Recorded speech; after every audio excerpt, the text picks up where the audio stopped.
Olá você que nos acompanha aqui no canal do nosso Bispo Dom Henrique Soares. Seja bem-vindo mais uma vez aqui a mais uma sessão de perguntas e respostas que você, internauta, que sempre está conosco através do site domhenrique.com.br,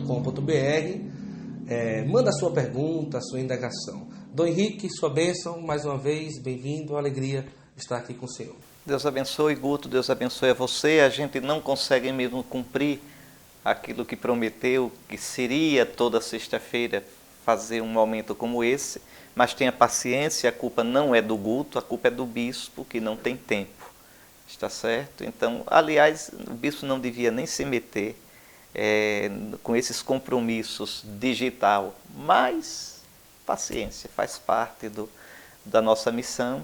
Então, sempre que a gente pode, a gente fará, sim, esses momentos de conversa com você. Então, Dom Henrique, algumas perguntas que nós vamos hoje conversar, que tem chegado lá no nosso site domhenrique.com.br. Primeira coisa, uma dúvida. O Rafael perguntou o seguinte: se ele é convidado por alguém da família ou para um casamento de alguém da família, a um culto protestante, a um culto evangélico, um amigo, vamos lá, vamos conhecer, ou vamos passar o final de semana no encontro e tudo, a gente vai falar de Deus, e o que se pensar? Um católico pode ir participar? Existe algum problema em participar? O que é que se deve pensar para ter prudência em relação? Em princípio, nada impede que você participe de um culto numa denominação cristã. Em princípio. Agora, eu aconselharia não fazer isso aqui no Brasil, porque geralmente um evangélico não iria à igreja católica. O que eu aconselho é isso: sempre que convidarem você, você convida a pessoa a ir à missa com você. Se ela for à missa com você, você vai ao culto com ela. Sabe por quê? Porque o que dá a entender é que católico não tem convicção nenhuma, está ali disponível para ser apanhado pelo primeiro convicto que passar. Muitas vezes, quando os católicos vão a esses cultos, é porque não têm convicção da própria fé. Então, qualquer coisa serve. Então, veja, em princípio não há problema, está certo? Se você é convidado para um casamento, vá sim.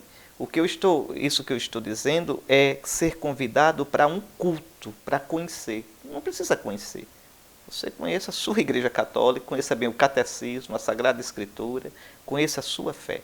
Encontros para estudo de Bíblia, não porque o modo de ler a Sagrada Escritura da tradição da Reforma Protestante não é o nosso modo. Eu já expliquei isso aqui num dos vídeos, que foi deturpado abundantemente Brasil afora por gente sem muito escrúpulo, né? Mas veja, a Sagrada Escritura para nós ela é lida na tradição apostólica. E a tradição apostólica ela existe, durável, viva na Igreja Católica. Não porque nós somos os bambambãs, mas porque Cristo deu o seu Espírito à Igreja. Prometeu o seu Espírito à Igreja. Então, não adianta. Lá, numa outra denominação, você vai estudar a Sagrada Escritura na tradição, mesmo que eles digam que não tem tradição, na tradição de leitura, na tradição, vou dizer um palavrão, depois eu explico, hermenêutica, quer dizer, na tradição de interpretação deles. E se você não tem fundamento, você vai terminar caindo nesse erro também. Você, se quer estudar a Sagrada Escritura, e deve querer, você procure algum curso, tá certo? Na sua paróquia, na sua diocese, que tem. Os católicos têm mania de dizem assim, a igreja não ensina a Bíblia. Ensina. Só que quando tem os cursos, os católicos têm preguiça, na sua grande maioria, de ir. E se vão, não perseveram, na sua grande maioria. Então, é tempo de ser católico profissional. É tempo de deixar de brincar com a fé.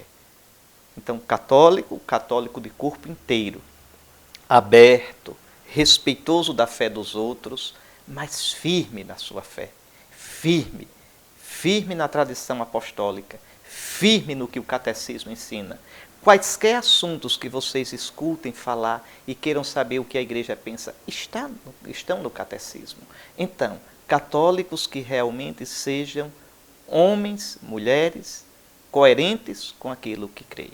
Então é isso que eu posso dizer, Guto, está certo? Agora, os nossos irmãos evangélicos são batizados, e porque são batizados rezam no Espírito Santo de Cristo, porque o batismo deles é válido, e por isso mesmo são nossos irmãos, e a sua oração é agradável a Deus também, está certo? Mas vocês não devem ir por esses motivos que eu elenquei. Mas, ainda sobre essa pergunta, existem familiares que não são cristãos, que casam em outras denominações e seitas, como no Espiritismo, e fazem casamentos em terreiros de Umbanda, e seitas como a Seixonoe, a Igreja Messiânica do Brasil. E nesse caso, se o familiar do católico convida, o que é que se pensa? Vá. Você não está indo para o culto, você está indo para o casamento. Veja, aqui é um ato de respeito, de carinho, de amizade à pessoa. Se é uma coisa que não é maligna no sentido de matar pessoas, de provocar o mal, então, veja, se o seu familiar, seu amigo, é de um culto afro, decente, não de uma religião negra de fazer o mal, se é espírita, honesto, se é Seixonoye, budista, hinduísta, shintoísta, vá, é por respeito a ele. Você não está professando a fé dele, você está dizendo, nesse momento importante da sua vida, meu amigo, meu parente, eu estou aqui com você. Entende? É esse o sentido. E repito, toda religião, mesmo não cristã, ela tem sementes de bondade. É melhor você ter uma religião do que não ter nenhuma. Não ter nenhuma, você está fechado para o transcendente. Tendo uma, você está, veja, seguindo aquela abertura para o transcendente, para o infinito, que Deus colocou no coração do homem. E, segundo a doutrina católica, isto, em certo sentido, prepara para você encontrar o Cristo.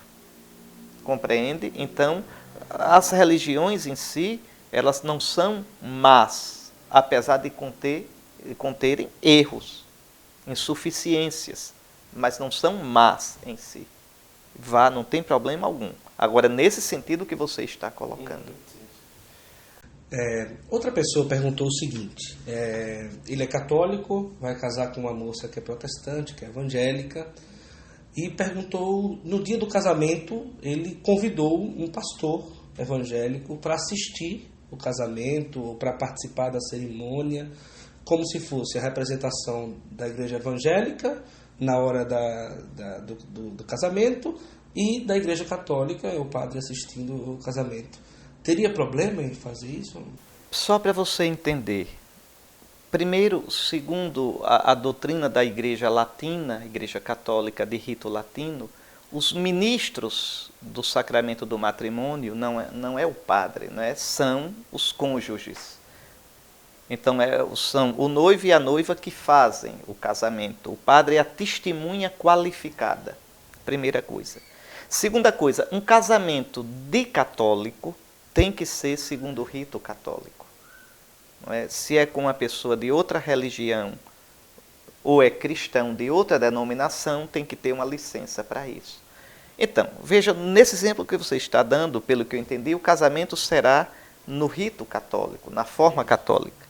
Então, como uma das partes é de uma outra denominação cristã, se chama o ministro para estar presente e pode até fazer uma oração. Pode fazer uma oração, não tem problema nenhum. Desde que o padre seja aquele que o casamento seja segundo o rito católico. Não tem problema algum. Eu aceitaria isso com a maior facilidade e a maior alegria. Entende? Receber um ministro da denominação do cônjuge, do fiel católico, e naquele momento ele fazer uma oração pedindo a bênção de Deus. Não há problema algum nisto. Muito bom. Já agradecendo mais uma vez, mais 2 perguntas respondidas para você, nosso internauta. Eu queria pedir, Dom Henrique, para o senhor deixar uma mensagem para todos que nos acompanham. Graças a Deus, O pessoal não só do Brasil, mas de muitos países vem acompanhando e tem demonstrado um carinho muito grande pelo trabalho que o senhor vem fazendo através das mídias sociais e até nas horas das dificuldades, né? Apoiam o senhor, demonstram firmeza.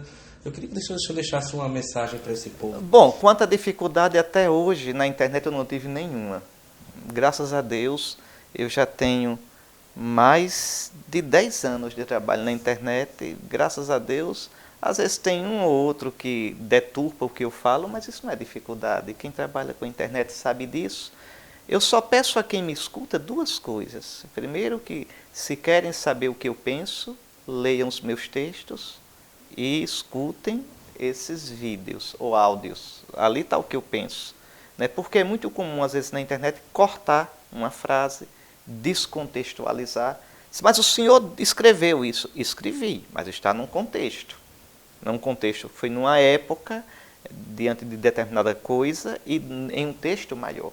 Então, às vezes, é perigoso, né? Você... E também, sobre tudo isso, escutar. Né?